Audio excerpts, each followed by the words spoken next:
ओम विश्वानि देव सवितर्दुरितानि परासुव यद्भद्रं तन्नयासुव। प्रियात्मन सुधी श्रोताओं, संप्रति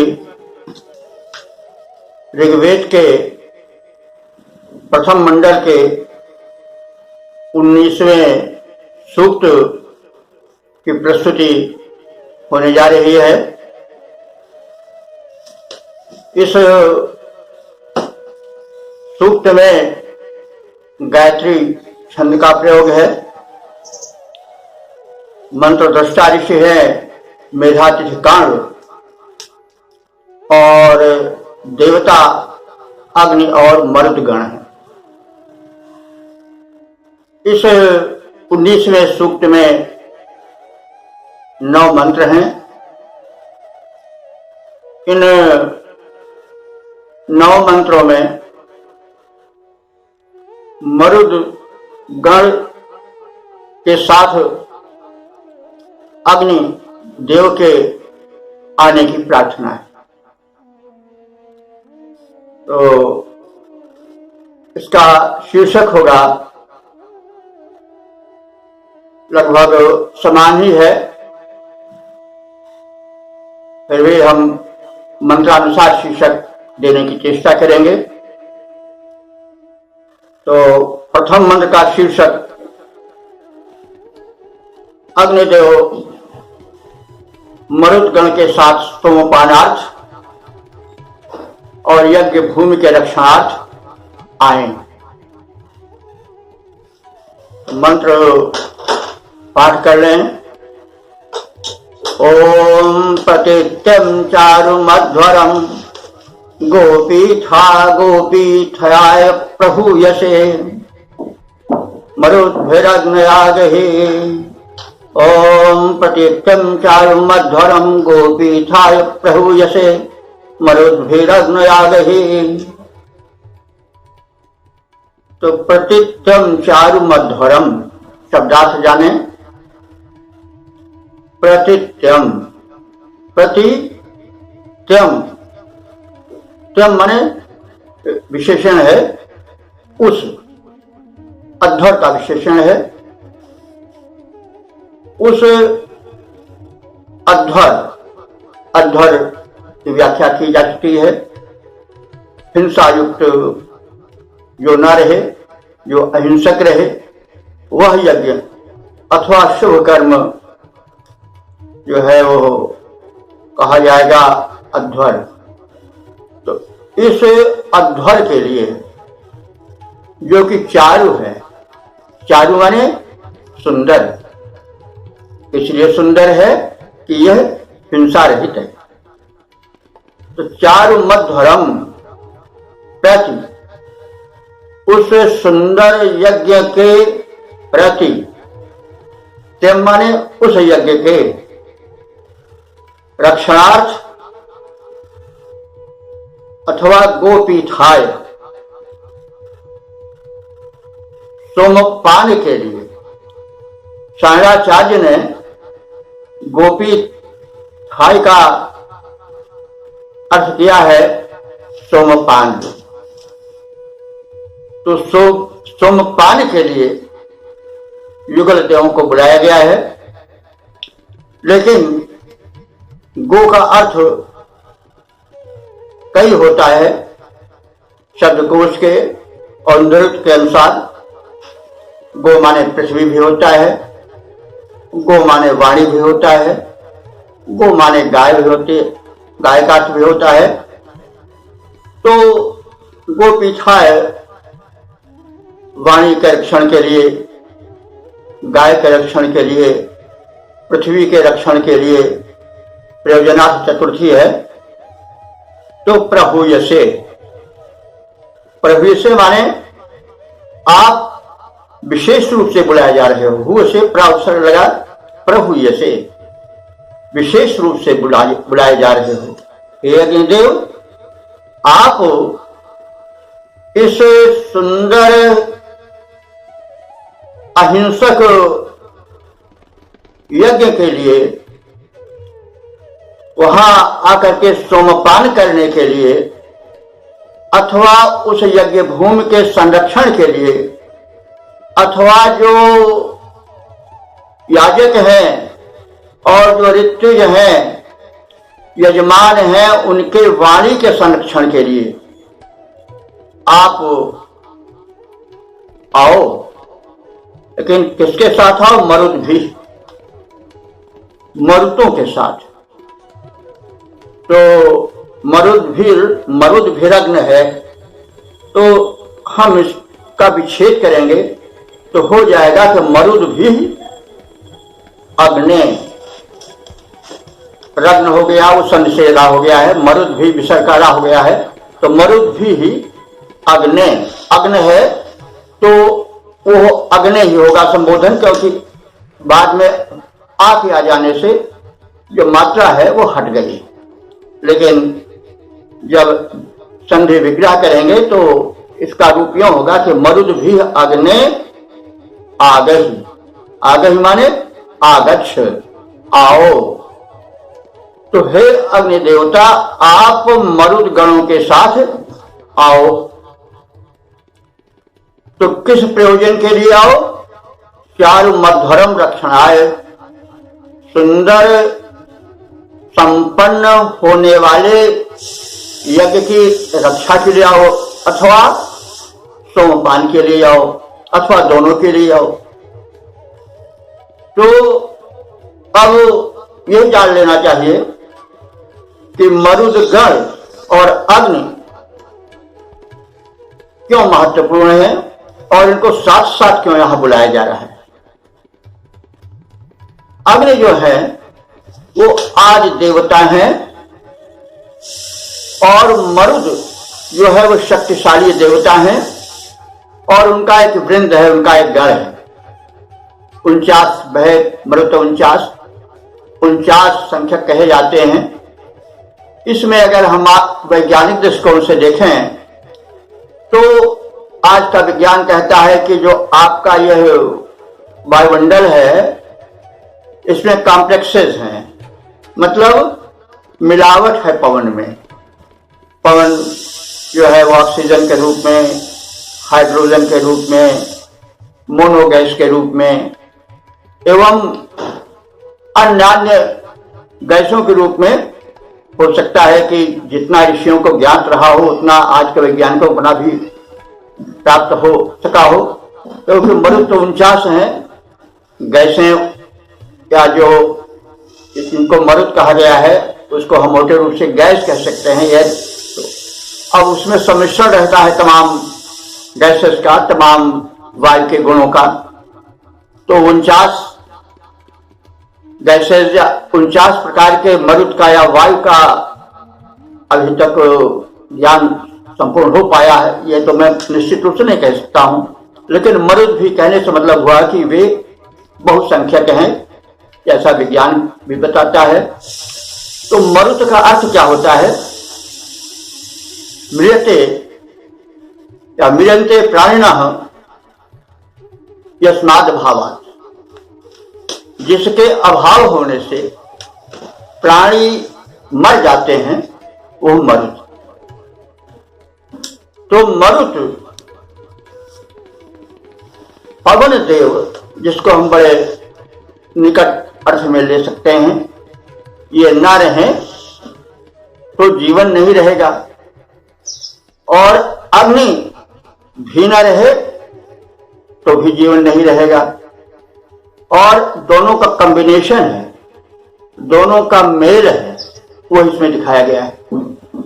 क्योंकि जहां मरुत नहीं रहते वहां अग्नि भी नहीं रहता प्रत्यक्ष रूप से। एक देखिए, इस संदर्भ में जान लीजिए कि ये जो मरुत है या अन्य देव हैं या जो अन्य देव हैं जो ऊपर से दिखाई पड़ रहे हैं या जिनका अनुभव किया जाता है स्पर्श आदि के जरिए, ये वास्तव में इन देवों के बाह्य रूप हैं। जो सूक्ष्म रूप इनका है, जो नियंता रूप इनका है, वो अलग है।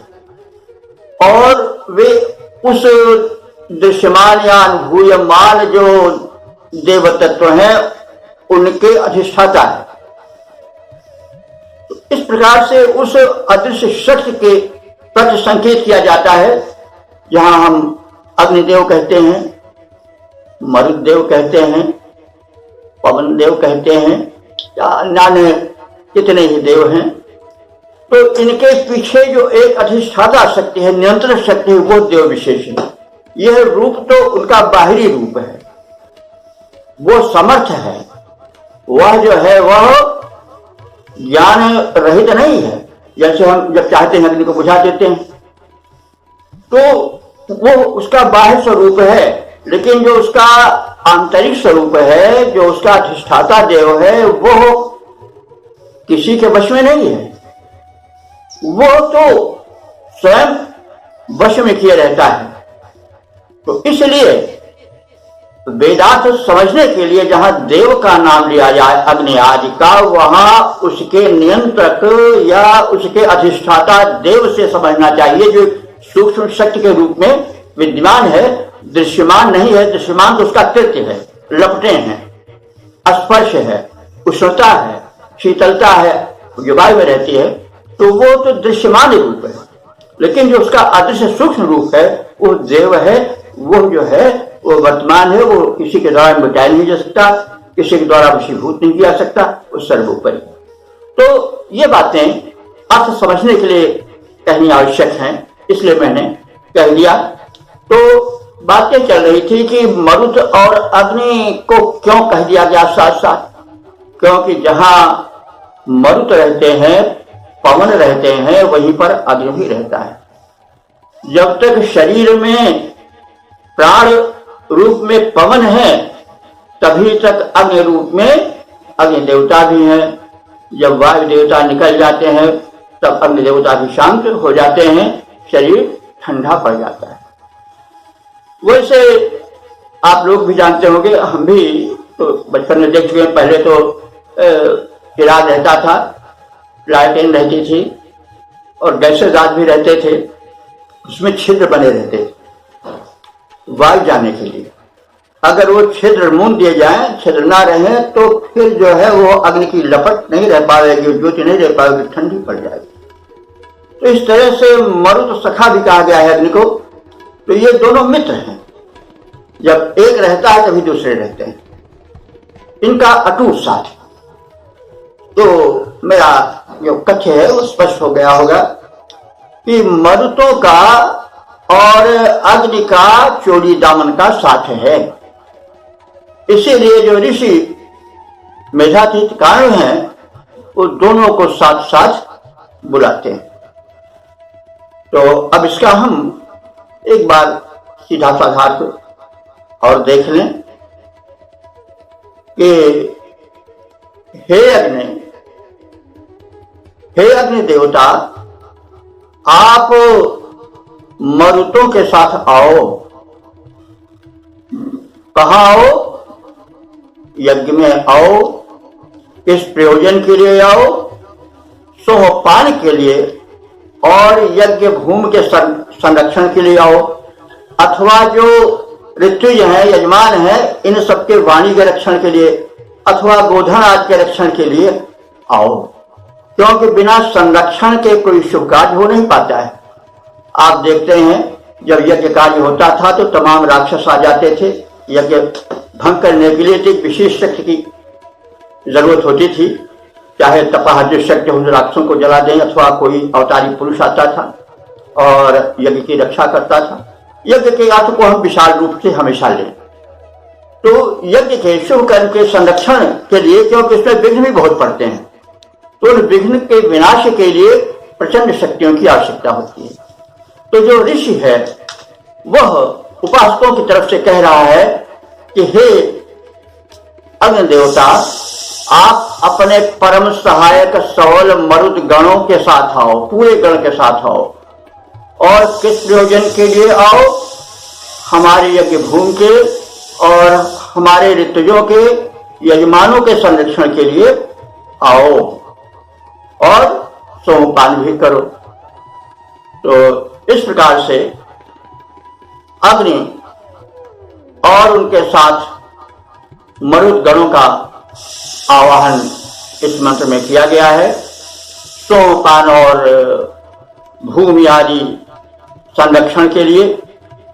तो इसका हम फिर एक बार सपाट अर्थ देख लें। हे अग्निदेव, इस सुंदर कर्म रूपी यज्ञ स्थल की सुरक्षार्थ तुम विशेष रूप से बुलाए जा रहे हो और मरुदगणों के साथ कृपया इस यज्ञ भूमि पर पधारो। तो इसका छंदोबद्ध रूप इस प्रकार से है। हम तुम्हें बुलाते अग्निदेव, हम तुम्हें बुलाते अग्निदेव, मरुतों को लेकर आ जाओ, मरुतों को लेकर आ जाओ।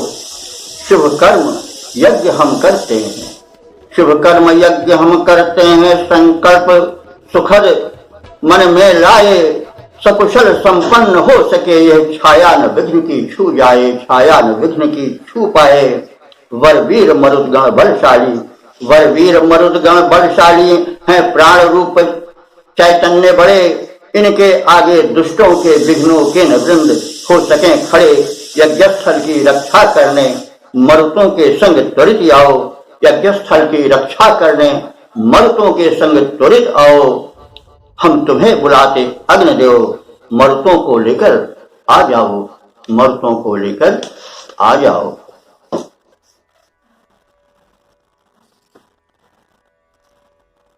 प्रियात्मन सुधी श्रोताओं,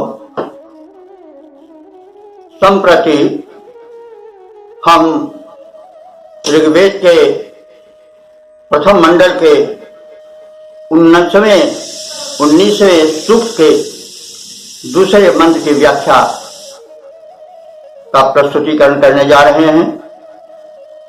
और इस मंत्र की शब्द रचना गायत्री छंद में है।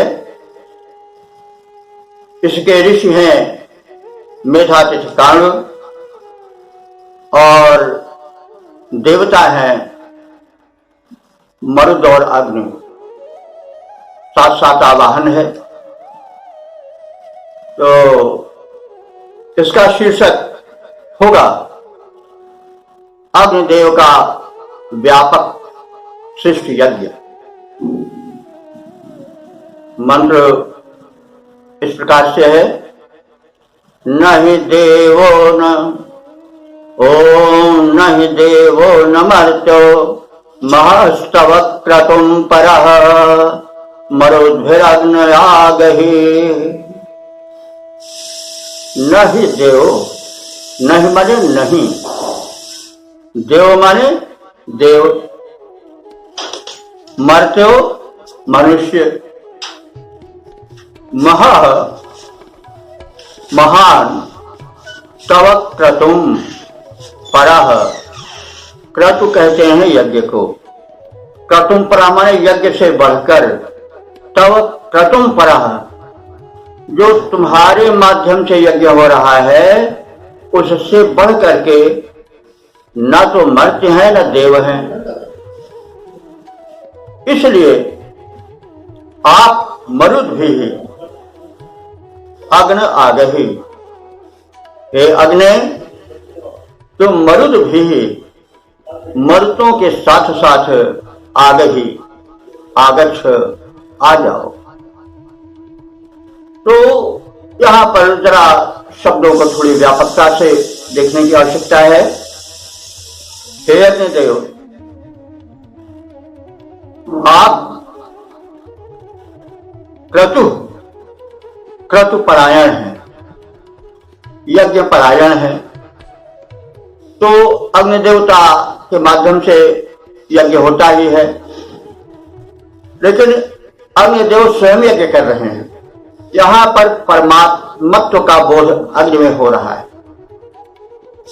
क्योंकि वे सृष्टि यज्ञ कर रहे हैं। यज्ञ क्रतु को हम व्यापक अर्थ दें, क्योंकि अग्नि जिस यज्ञ को कर रहे हैं वो व्यापक है। वो क्या है? सृष्टि यज्ञ, ब्रह्मांड की रचना का यज्ञ। तो परमात्मा ही कर सकता है।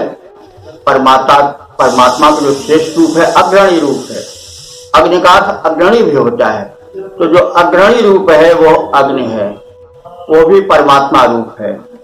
और जो सृष्टि यज्ञ हो रहा है, जो व्यापक संरचना हो रही है, वो सब अग्नि के कारण ही हो रही है। अग्नि जो द्युलोक में सूर्य रूप में है, उनसे धरती पर जीवन की वर्षा हो रही है, प्रकाश की वर्षा हो रही है और पौष्टिकता तथा अन्य जीवनोपयोगी तत्वों की वर्षा हो रही है। और तरह तरह के फूल, फल, वनस्पतियां अग्निदेव से ही ऊर्जा पाकर के, रूप रंग पाकर के, विकास के गुण पाकर के विकसित है, दृश्यमान है। तो ये सृष्टि स्वयं एक यज्ञ है। परमात्मा की तरफ से फूल खिलाए जा रहे हैं, फल लुटाए जा रहे हैं, पानी बरसाया जा रहा है, वो निस्वार्थ सेवा है। प्रदान जो है निस्वार्थ है सब देवों का। तो इसलिए वो यज्ञ रूप है कि यज्ञ जो है वास्तव में लोक कल्याण के लिए होता है, निस्वार्थ होता है। उसमें कहा जाता है कि इदम न मम, हे देव जो हम ये चढ़ा रहे हैं ये मेरा नहीं है, ये तुम्हारा है। तो यज्ञ में जो बाद में थोड़ा संकुचित होता है कि यज्ञ हम इसलिए कर रहे हैं कि स्वर्ग पा जाएं, यज्ञ हम इसलिए कर रहे हैं कि इंद्र बन जाएं, ये तो बात की संकुचित भावना है। जो वेद की भावना है वो व्यापक भावना है। उसमें यज्ञ अपने लिए, अपने स्वार्थ साधन के लिए नहीं होता है, बल्कि सृष्टि के कल्याण के लिए होता है। उसका अर्थ व्यापक होता है। तो इसीलिए कहा जा रहा है कि हे अग्निदेव, परमात्मा के रूप, आप जो सृष्टि यज्ञ कर रहे हो वो बड़ा विशाल है, बड़ा महान है। और इतना महान है कि कोई भी यज्ञ उस यज्ञ की तुलना नहीं कर सकता है। तो हे देव, हे अग्नि, नहीं देव, न तो देव मंडल, न मर्त्य, न मानव मंडल, तव क्रतु महा, तुम्हारे यज्ञ से, शिष्य यज्ञ से बड़ा यज्ञ करने वाला है। और तुम सदैव यज्ञ में परायण रहते हो। तो आपके इस शुभ कार्यों को देख करके हम बुलाते हैं आपको कि आप के जो परम प्रेमी सखा हैं मरुदगण, वे भी आवे और आप उनको बुला करके इस यज्ञ स्थल पर लाओ। उनकी सूक्ष्म शक्तियां हमारी सहायिका बने। तो इस प्रकार से इसका हम अर्थ समझ सकते हैं।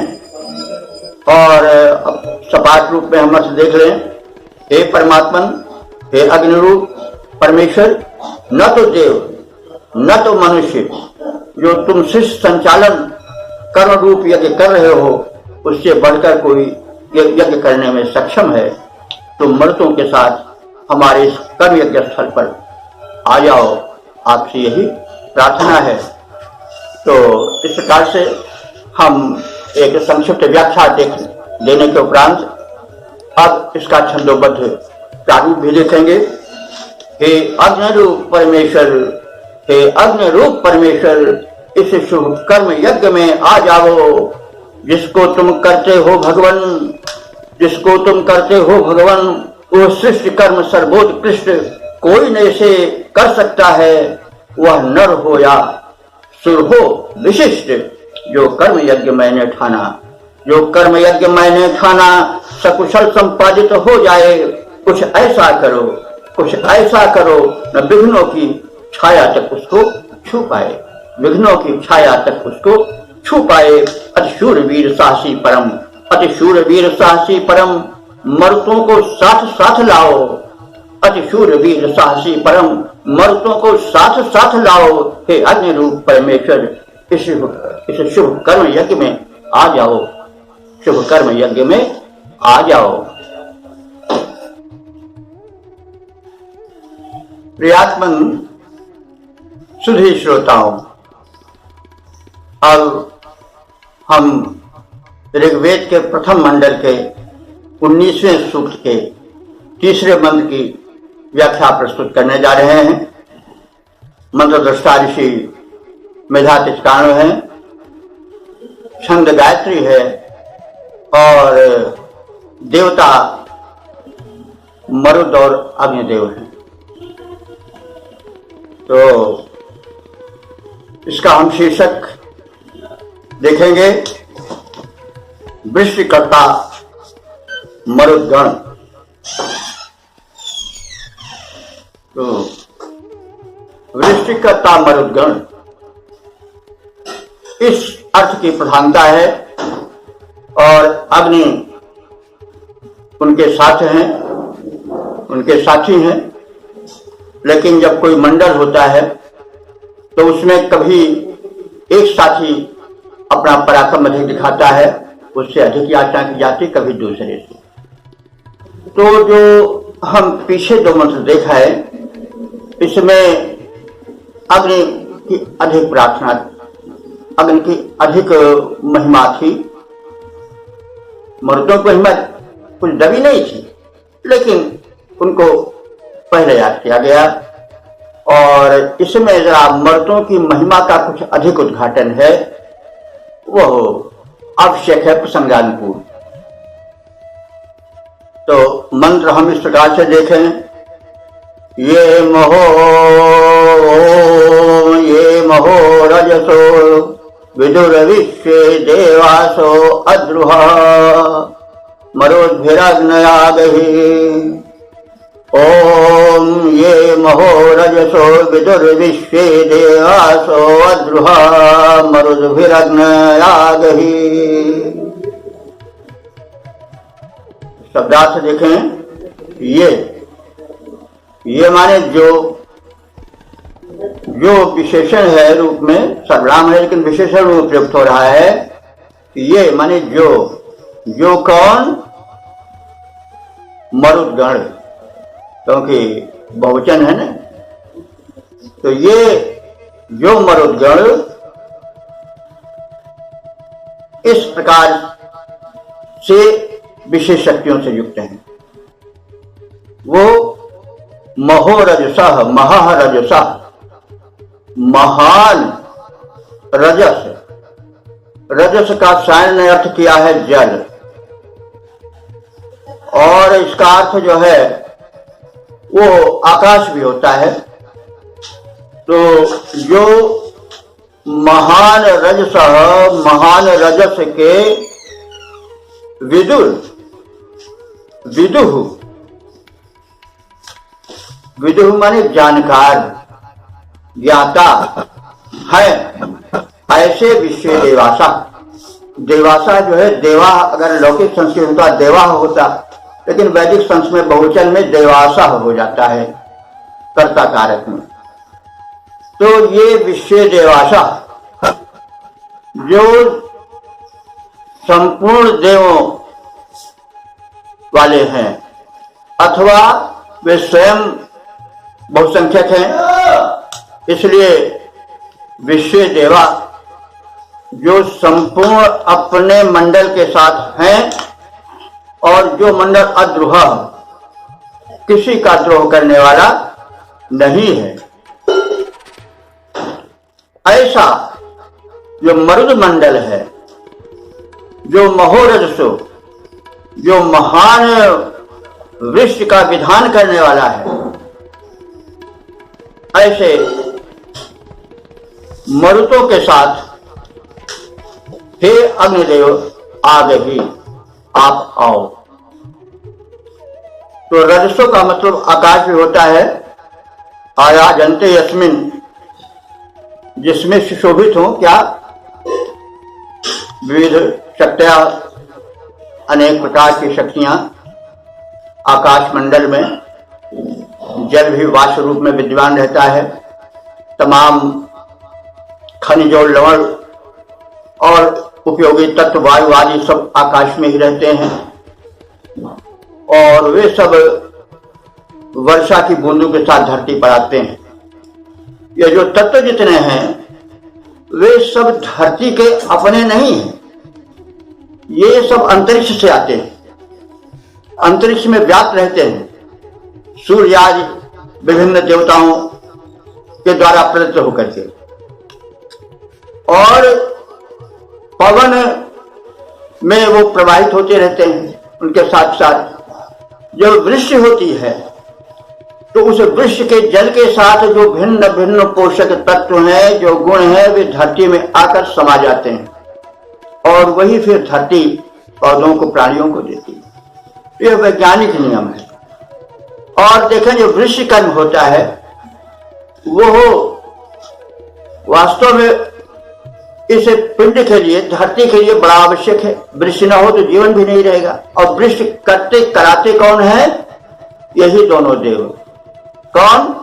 अग्नि और मरुत।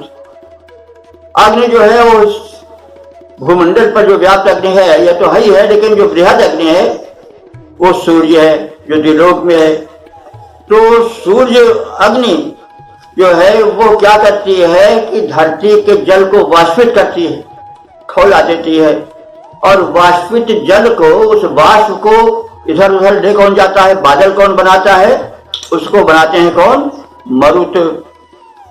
मरुत मानसून को भी हम इस प्रसंग में ले सकते हैं। मानसून एक विशेष प्रकार का पवन ही है, एक मरुत ही है, जो कि वेगशाली होता है और जो कि वाष्पित जल को उठा करके आकाश में स्थापित करता है और जिसके संयोग से वृष्टि होती है। तो इसलिए रजसा माने वृष्टि के कारण अग्नि और मरुत दोनों हैं, लेकिन मरुत का विशेष स्थान यहां पर प्रतीत होता है। तो यो रजसो को अगर हम अंतरिक्ष लें तो जो पवन देव हैं वो अंतरिक्ष में व्याप्त हैं। कहा जाता है कि जहां तक अंतरिक्ष है, यानी पृथ्वी की आकर्षण शक्ति है, वहां तक पवन का स्थान है और वही अंतरिक्ष है। तो रजसा माने अंतरिक्ष के पूर्ण जाता है, मरुत यानी अंतरिक्ष में व्याप्त हैं और भ्रमणशील हैं। तो इस प्रकार से दोनों अर्थ लग सकता है कि जो व्यापक अंतरिक्ष में पवन देव विचरण करते हैं, उसको व्यापित करते हैं, ऐसे पवन देव, ऐसे मरुदगण, अथवा जो जल वृष्टि को रूप देते हैं, सर्वत्र धरती के भूमंडल यानी धरती के पूरे कोने कोने तक ले जाकर के वृष्टि जल प्रदान करते हैं, धरती की प्यास बुझाते हैं। तो इस तरह से रजसा माने वृष्टि कारक, जल को बरसाने वाले, रजस जल के अर्थ में उपयोग होता है। और व्यापक अंतरिक्ष के विषय में भी होता है। तो जो व्यापक अंतरिक्ष में गतिशील है, अथवा जो धरती के जल को, जिसको कि वाष्पित सूर्य देव करते हैं, जो अग्नि के प्रचंड रूप हैं, उसको लेकर के वो आप बादल बनाते हैं और बादल बनाने के साथ साथ वृष्टि कराते हैं। तो अब ये तो अर्थ हुआ। तो अब इसको हम इस प्रकार से जाने कि वे मरुदगण जो कैसे हैं, ऐसे हैं कि महो रजसा, महारजसा जल की महान वृष्टि के कारण है, अथवा व्यापक अंतरिक्ष में विचरणशील हैं। और क्या है? विदु माने विद्वान है, ज्ञाता है। और विश्व देवासो, वे समस्त अपने देवमंडल के साथ यानी 49 मर्तों के साथ आए या युक्त रहते हैं, और वो अद्रोहा, किसी से द्रोह करने वाले नहीं। पवन या मरुद किसी से दोष नहीं करते कि राजा है या रंग है, या उसको कोई नुकसान जान सके नहीं पहुंचाते हैं। कोई दंड का पात्र हो तो दंड सभी देते हैं, क्योंकि वो भी एक पद्धति है। तो अद्रोहा कहा गया है कि वे प्राण मात्र के कल्याणकारक हैं, वे किसी से द्रोह या ईर्ष्या नहीं करते हैं। तो ऐसे मरुदगण जो कि जल वर्षा के हेतु हैं और उसके भेद को जानते हैं, जो महान अंतरिक्ष के समस्त रहस्य को जानते हैं, वहां विचरणशील हैं और जो द्रोह रहित हैं, ऐसे अपने दिव्य मंडल के साथ मरुद भी, ये मरुद इन मर्दों को हे अग्नि देवता तुम इस यज्ञ स्थल पर लाओ। तो इसको हम एक बार फिर व्याख्या रूप में देख लें। ये समग्र मरुदगण किसी से द्वेष नहीं करते हैं, समदर्शी हैं। ये असीम अंतरिक्ष में गमनशील हैं अथवा वृष्टि के प्रधान कारण हैं और उसके विस्तार को जानने वाले हैं। हे अग्निदेव, तुम इन बड़ी और कथित गुणों से संपन्न गतिशील मर्दों के साथ मेरे इस शुभ कर्म यज्ञ में पधारो और उसे सफल बनाओ। छंदोबद्ध रूप इसका यह है, इन मरुद गणों के संग संग हे अग्निदेव तुम आ जाओ। इन मरुद गणों के संग संग हे अग्निदेव तुम आ जाओ। संपन्न यज्ञ करते आओ, संपन्न यज्ञ करने आओ। ये मरुद वृंद बलशाली हैं, ये मरुद वृंद बलशाली हैं, शुभ कर्म चाहने वाले हैं, जो है असीम उस अंतरिक्ष का भेद जानने वाले हैं द्वेष रहित।